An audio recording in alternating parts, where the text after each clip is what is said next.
Hey Ringside crew, welcome to the internationally known Dudes at Ringside podcast. And now here's your host, Joe, Panther III. Hey, hello there, wrestling fans, and welcome to another episode of the internationally known Dudes at Ringside podcast. I am Joe Panther III, and we are in the middle of Tri-State Wrestling Month. And if you're British and you're watching this podcast and you're not familiar with the Tri-State area, in Port Jervis, New York, there's a rock that is the Tri-State area. There's New York, New Jersey, Pennsylvania, and Connecticut. If you ever go there, definitely get to walk through a cemetery. To get to this rock, all you think is, not a living dead. Fuck. In the middle of summertime, you're fucked. Bomb goes off, don't go to the rock. But today I have a gentleman that is absolutely giving everybody violations, and he warned me, sent me a complaint, told me I had to have him on the podcast or he was going to report me as a fake radio station. Let's give a warm Dudes at Ringside welcome to Travis Norbert. Welcome, Travis. Welcome. Thanks for having me here. It's Travis Norbert. That's right. But I'm going to use my real voice so I don't strain it like we talked about. Yeah, okay. How's Travis, it going out there? How's it going? I'm good. Oh, man, Travis, since we first met at the first show and like we took together and you like goofed on my red glasses and I'm like, the black glasses, what's this? But they should be black. They're the wrong color.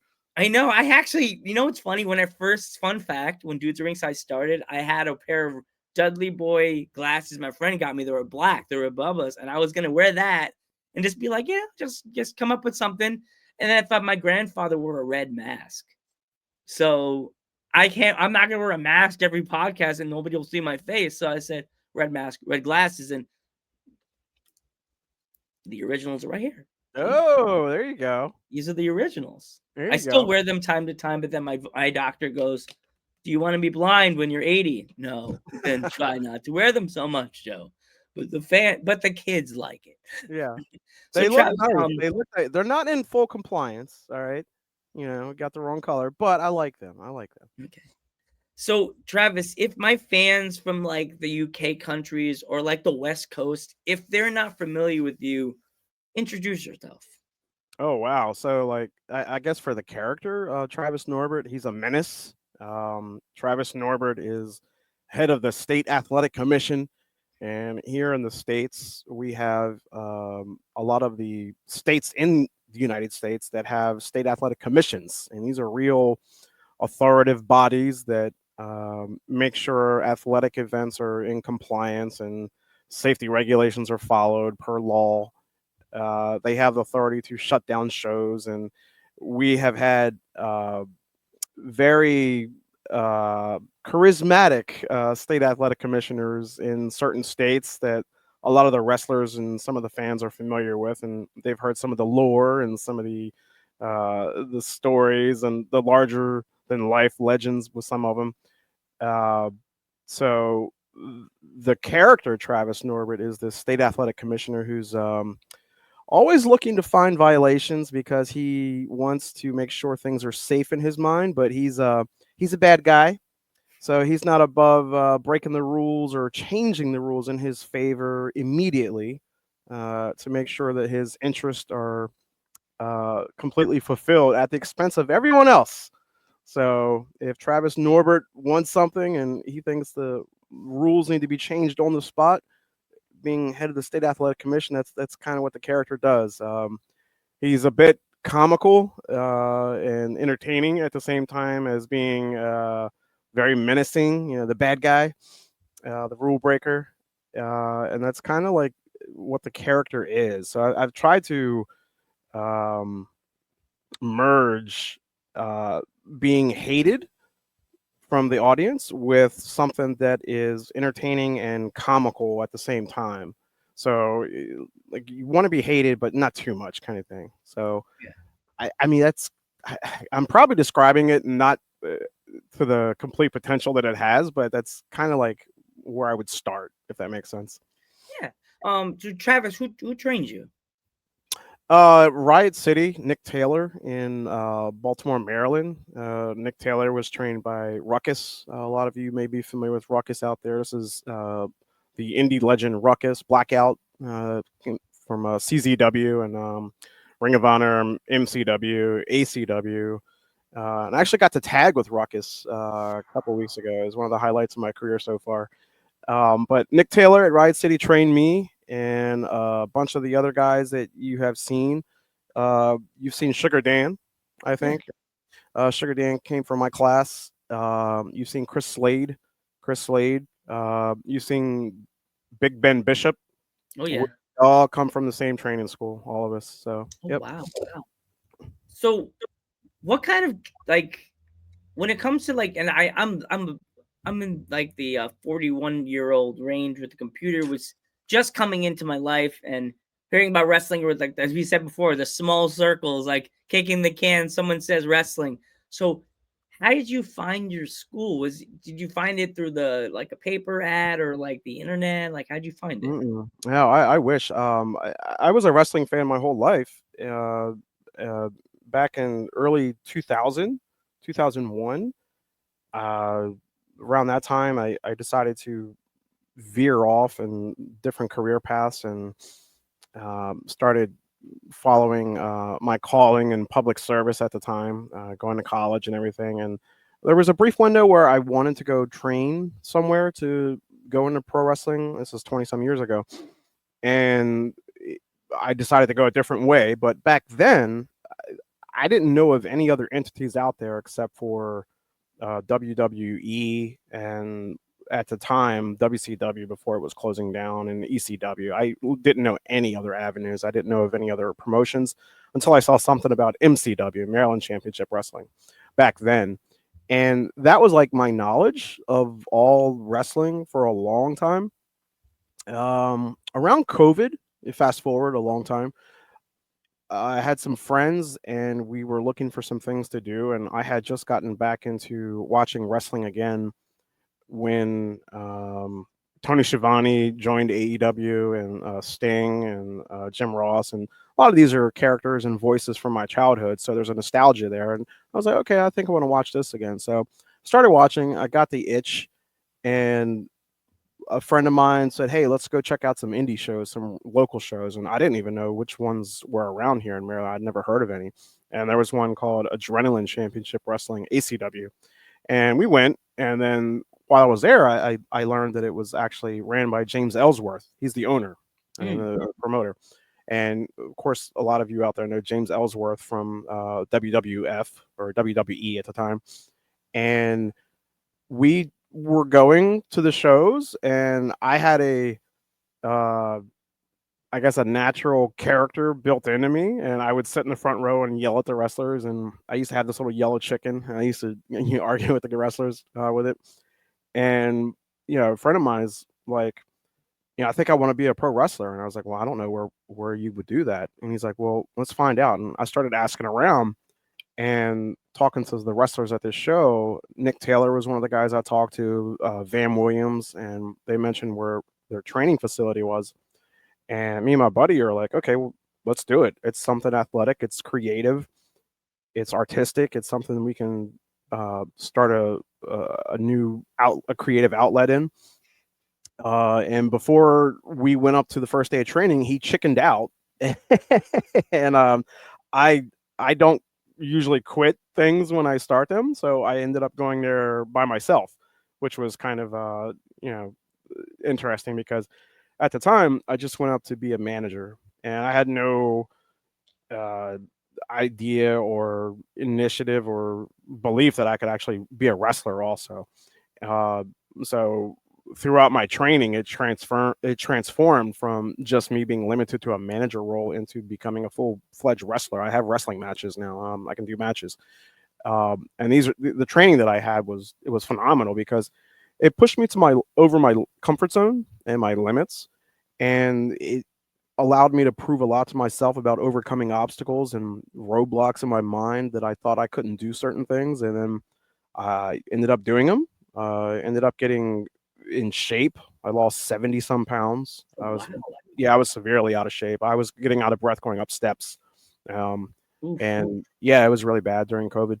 Like I'll show you a picture at the end of the cast or whatever. It's a huge difference. Like I even look different than this guy here because this is when I first started. This is about 25 pounds heavier than what I am now.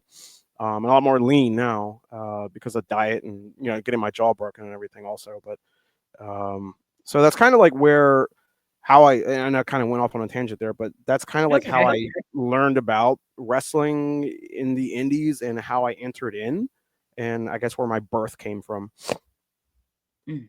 Awesome.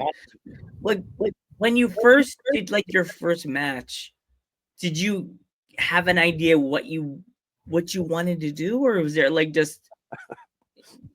just like First training okay, match or first match on a show? like your first match on a foot, like when you're after you're done with your training, like your very first match, did you Okay. did you have an idea what you wanted to do with a character, or was it just you're like, Well, well, so everyone's experience is very different, and once you get into this wrestling family, you realize how small your circle is because there's wrestlers in Florida or North Carolina that we would never cross paths with on a normal basis, and yet we happen to work on a show or two, and we became friends. And it's like the circle is like, yeah, I know this guy and that guy and everything, and um, so everyone's experience is different, right? Um, but when I was told I was going to have my first match, I started training like a little extra hard in the gym, because I wanted to get in better shape than what I was. And it was against Chris Wilde. Um, and it was at ACW. And at the time, I was kind of like still nervous about performing in an actual wrestling match in front of an audience. I had training matches.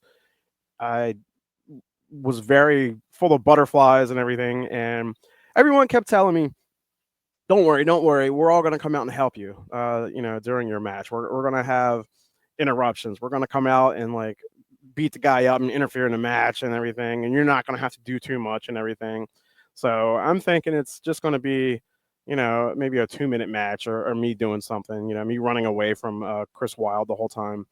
And when I get to the show, I'm looking at the match card, and I don't see Travis Norbert 2 minutes with X person running in to help. I see Travis Norbert versus Chris Wilde for 14 minutes. So I'm like, holy shit, what am I supposed to do for 14 minutes?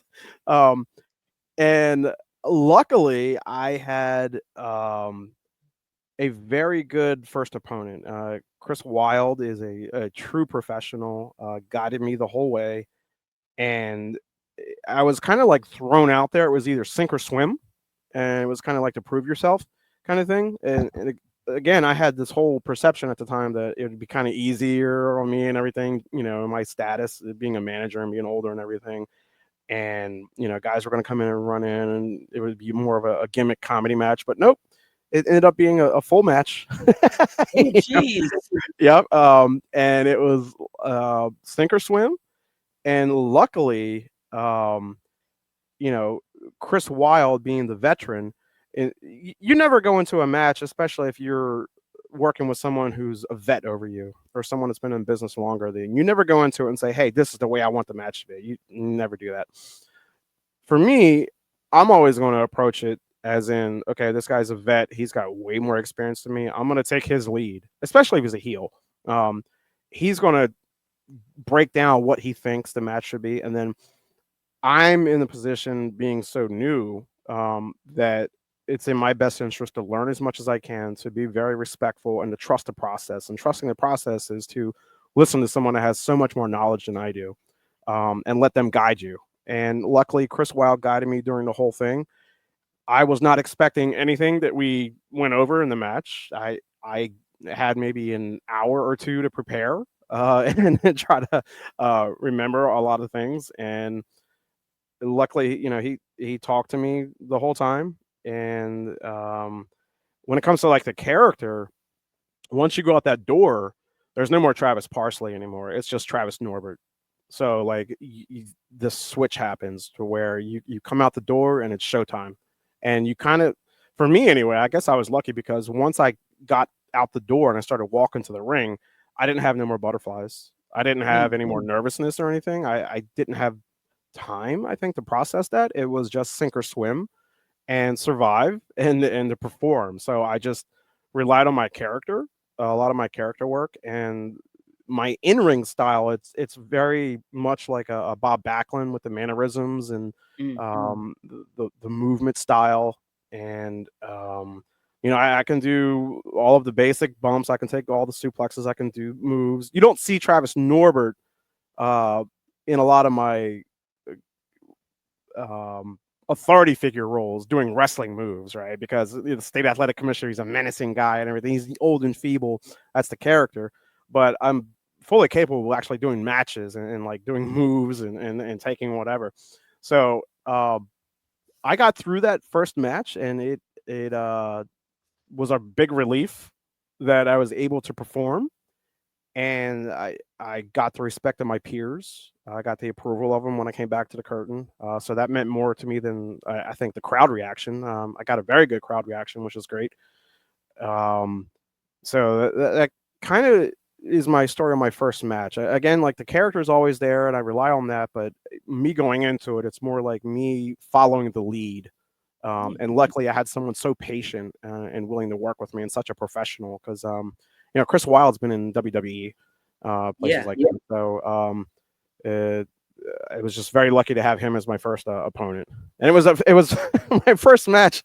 It's for the heavyweight championship, 14 minutes for the title. That's my first match ever. Mid-show, or is it just like opening contest? Say it again. Was that like the opening contest, or was that like the No, I think if I remember correctly, our main event that night was Chris Slade versus Matt Riddle, I think. But Riddle's everywhere. yeah. My match, I become friends with Riddle. He's a really cool guy. He's funny as hell.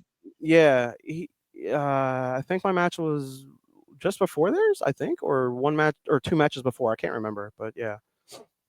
Yeah. So the outfit that you wear, the Norbert outfit, the jacket and the tag, when did that officially take effect? Because everybody has I always call it the Marvel bio on the outfit, how the outfit came. Like, did it change? Like, was that always a thought process? People, WWE draws up an outfit for a wrestler and then they give it to the wrestler and they're like, Oh yeah. Yep. Now, when I first started and I was in training and I was coming up with a character, I was originally the government official, and my whole thing was I'm going to take people's food stamps away, right? Oh God. And and again, I looked even more different than I am now. I was a lot heavier, and the voice was kind of there. And the gimmick was like, okay, if you're an official, you need a badge and everything. So I started evolving the character, and the character was originally based on obviously a heel persona, but I wanted something that angers people. And from my own personal experiences in life, the person that's going to anger you is that person in your job that's going to be running and telling on you, or the goody two shoes with their nose up in the air and they're always kissing the boss's ass or whatever. And they're always, paying attention to who's breaking the rules and everything. So I knew that would generate a primal sense of anger in people. And then when I was going through training, I had my trainers tell me about the Maryland State Athletic Commissioner, Pat Piniella, who had quite a name for finding just very miniature, microscopic violations. They would blow them up into these huge, big deals, and they really were not big deals. And there was a sense that, oh, he's just taking money from the boys and everything. And, oh, here comes the commissioner again. He's just stealing money from the wrestlers, stealing money from the promoters and everything. I had that, and then I heard these stories, and I was like, this guy's real? And they're like, yeah, it's real. And he never got anyone's name right. That's part of why I always get people's names wrong on purpose. It's the character. And I started merging all that together. And obviously you had to have a badge, to be a commissioner. And the real commissioners would show up with those police type badges with the chains on them and everything. And just the character evolved from there. And then I started looking into like certain tracksuits that had like a more European style to them. I've always liked white and black or gray and black, and that just kind of like, and that's kind of like where the brand ended up, you know. So, and I wanted the glasses to enhance the dorkiness, you know, the geek, you know. So, all that together, and there's the character. There's Travis Norbert with his badge. That's awesome. So do you? I know you do like the Pennsylvania shows, but do you go out of PA and do like Jersey or do New York shows, or you Yep. just a Pennsylvania wrestler? I go everywhere. My home promotions, Adrenaline Championship Wrestling in Maryland. Oh man, So okay. I'm all over Maryland on every show, for ACW, PPW for Pennsylvania. For New Jersey, I work at Titan, Titan Love Texas. Championship Those people are Wrestling. cool. So there's 3 states there. I've worked Cleveland, I've worked Delaware, I've worked for West Virginia, I've worked North Carolina, Extreme Shock Wrestling. So I've been going all over. I don't like to work more than one promotion per state. So I kind of have like New Jersey, Pennsylvania, Maryland already nailed down, and that pretty much gives me a full schedule. I do want to add maybe one more state to it, and I haven't decided if it's going to be like a New York or if it's going to be a Virginia, but I want to add one more state to my circuit. But you know, having a family and a career, it's kind of hard to add more than that. But I have room for one more, so I'm looking for one more spot. Well, if you ever go think about New York, you should definitely check out. There's one that's in Poughkeepsie a lot. Awesome Championship Wrestling. They just opened. Did a Mm, mhm. show. Their first show was in Poughkeepsie, and Holiday won the first we won the inaugural first championship belt. Okay, okay, yeah. I don't know if Ruda made the belt, but it looked like a Ruda belt. Don't know. Makes I nice don't belt know. I'm not there. gonna give Ruda credit, but it looked Yeah, like I did this. I was like, Ruda would did better. yeah, yeah. Very But like awesome. I said, I wouldn't mind hitting New York or Virginia. I I am probably going to be very particular to my belief that I should only work one promotion in each state. Yeah. Um, it's because like I want that promotion to have an exclusive character as part of their promotion, right? Yeah. If I can go see Travis Norbert next week at this promotion, and then the week later, just 5 miles away in the same state, that doesn't make me a very unique draw to that promotion, right? Yeah. So, and I don't want to like thin out the exposure. So I like having a wide range before you get a chance to see Travis Norbert again. So, having said that, New York is definitely a place that I'm interested in. Yep. It's difficult nowadays with wrestling. Now we have the computer and we have all kinds of social media. Kayfabe is I hate curse. I curse, but it's like kind of like but it's so fucking annoying because you can't keep your character alive when you're going out to the bar after you want to have a burger and you can't do the voice because you said it bothers your throat. So I guess the next day, my question is it like a herbal tea or is it like a mint tea or is it like lozenges Maybe, for maybe, you? What do maybe you I need to do? start What do doing you that. do? I just deal with it. I just suck it up. Maybe I should be doing some sort of treatment the next day. I never thought about it. It's kind of like a But singer thing. Like with me yeah, after the yeah, podcast, the next yeah. day I'm a talker and I work in a resident home. And the next day after I do a big podcast, I'm trying to stay calm, trying not to talk so much. I'm a hyperactive guy. So I'm like, I Yeah. love to talk. You saw me. I'm walking around the promotion like I own the joint with my little blue jacket.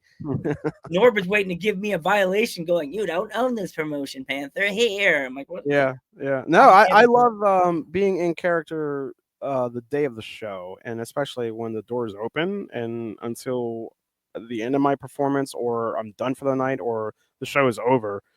I am in Norbert character, and that includes the voice. And I've gotten so much attention on the character in part because of that voice, that unique irritating, memorable voice that just gets on your nerves. So I definitely value that. Like, you see Dan Housen with his voice, but if you talk to him outside of a show, he's a very soft-spoken individual. He's very normal when he talks. I remember doing the voice in front of uh, Mark Briscoe, and he took a he took a double take at me. He's like, "That's not your real voice." I was like, "No," and then he like started to pay more attention to me after he focused on the voice, right? So if I was able to catch his attention and to hold it a little bit longer than I think he was anticipating, just because of that voice, um, that I have uh, fooled real athletic commissions. Like some of their support staff would show up and they would come up to me because I already had the uniform on, and they would ask, "Where are we setting up?" And I would just play into it and say, "Oh yeah, we're going and setting up in there, and where the chef is in there and everything." They're like, "Okay." And then later on, they'll hear me talk, and they're like, "Wait, that's not your real voice."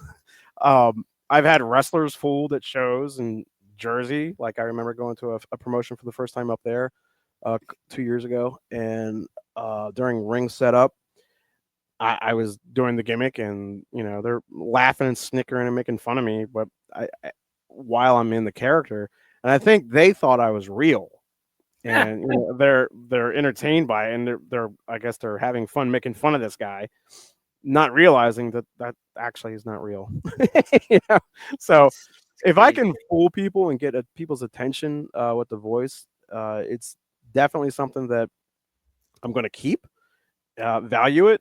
But I probably need to protect it a little bit more somehow. Like what we were talking about earlier before we went live. Like I do try to take a break on using the voice and try not to go long periods on using it because of the strain that it puts on me. And I do lose my voice sometimes after screaming on the microphone, the next day. And but maybe there's some therapy or something I should be utilizing the next day. I never thought about it. I'll ask my sister. I'll ask Sassy Chica because she's a singer. And be like, there's a wrestler named Travis Norbert, and he does like a really nasally voice. What can he do to his voice to make it not hurt not so much at the day after the show? She'll be like, there's plenty of teas. Like I know exactly what she's going to say. This is a classically trained musician, right? What they're going to say is I should not be using the throat to project. I should be using my diaphragm, right? Yeah. But with that nasally voice, I can't get that nasally voice by producing. It's hard to get there. Yeah. So I do my Howard Finkel impression now because I had a cold. Yeah. And I have a hard time doing the high pitched voice. And for a while, even my voice would get me, and I'm just like, I can't do my think. I can't do my think. Everybody's like, Joe, do the think, do the think. I'm like, I can't do the think. Leave me alone. Once I get that beautiful gold baby, I'm gonna have to try to do the Howard Finkel in myself in my room, and I can't do it. I can't go in the no, I can't do it. It's like a puppy got stepped on. Who stepped on the dog? Yeah, but, it's got a lot of impact. I remember doing the voice in front of my wife, and I was trying to develop a character, and she's like, "Ugh, I absolutely can't stand it. That's the one. That's the one you should do." So I was able to generate like a disgust reaction out of her. And it's wife so, against you. You got it. It's gotten so I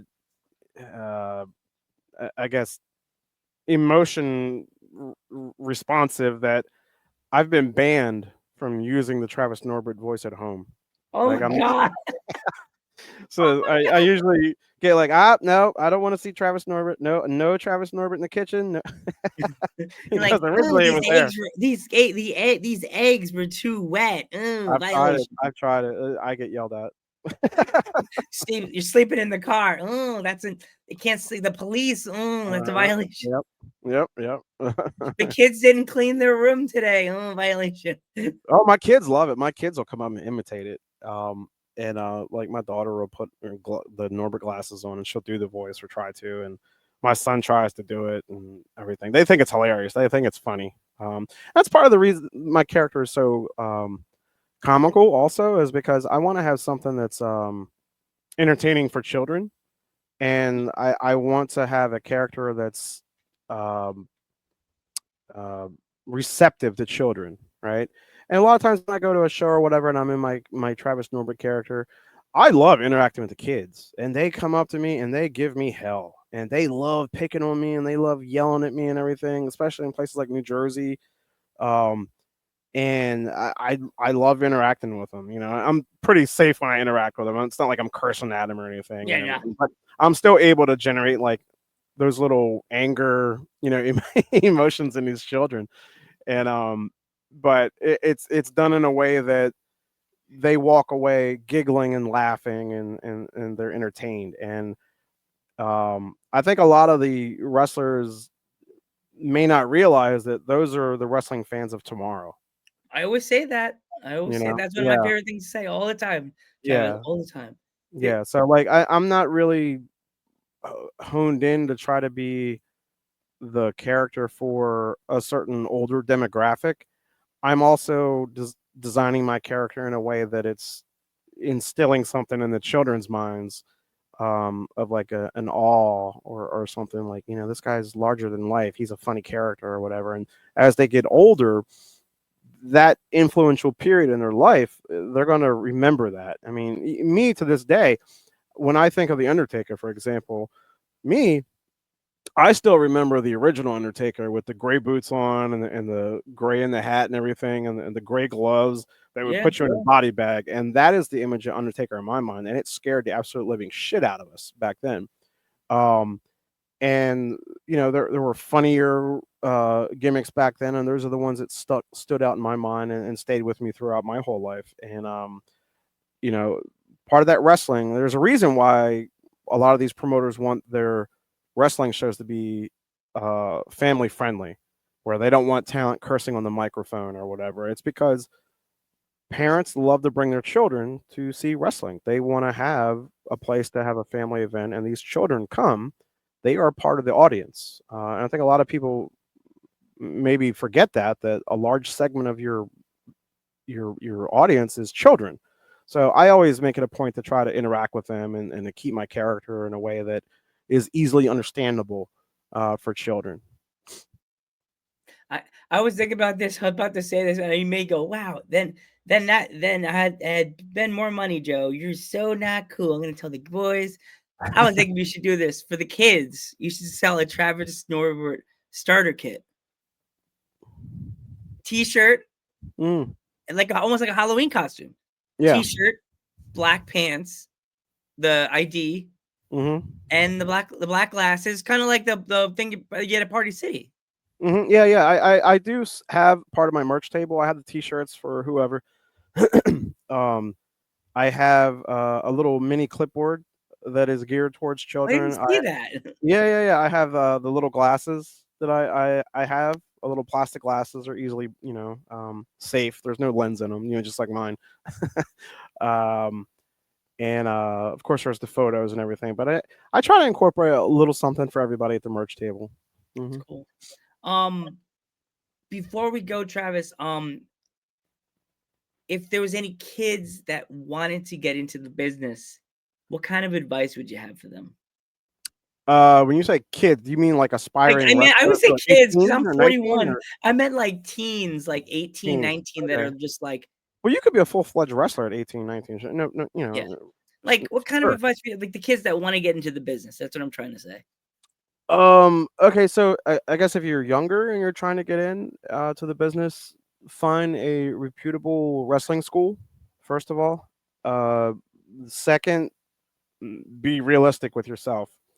In order to be a successful wrestler or character in this business, you need to have two things. You need to have the physical ability to wrestle, or to move around, or to take bumps or whatever. You need to have that ability. If you don't have it, don't cheat yourself, don't waste your time. You have to have the second aspect, which is that character and that microphone work. So be realistic with yourself. If you don't have one of those two things, or if you really deep down inside know that you're not going to be able to attain those or get better at it enough to where it's good enough to be on a show, pursue something else. Now, having said that, if you have those two things, or you have the drive and you believe that you can get better, you can develop a character and all that, and you are committed and you have the ability to commit yourself, then don't let anybody tell you that you can't get into pro wrestling. Um, find a very reputable wrestling school to go to. Have those things in the back of your mind, the driving forces, to motivate you to succeed. Um, there is a cost associated with a reputable wrestling school. I would um, encourage people to avoid uh, any kind of non-professional wrestling training at environments that are out there. You don't want to be trained by someone who's never been on a show. You don't want to be trained by someone that's um, setting up something, in the back of a mall parking lot or something, and Yeah. with a bunch of, you don't want to be trained by someone that's not trained on how to be safe, that is not a true professional. So a reputable training school with a proven track record that is safe and they take it very serious is a must. Um, I would say that you need to get very comfortable on the microphone. You need to have some sort of social media presence. You need to be able to do character work and do promos, get yourself out there. Even before getting on a wrestling show, uh, I would caution people to um, think of wrestling as a true art form, and a true art form of it is to make it look violent, but do it in a safe way. So if you can make it look violent but do it in a safe way, that is the art form of pro wrestling. If you can't do things safely and not injure someone, don't do it. If you can't do it and make it look believable or make it look violent, then I don't think this is for you either. I have seen guys like show up to certain training schools and quit a couple weeks in because it's just too hard. It's not ballet; it hurts. This is very tough. It's very brutal on your body. You have to have thick skin.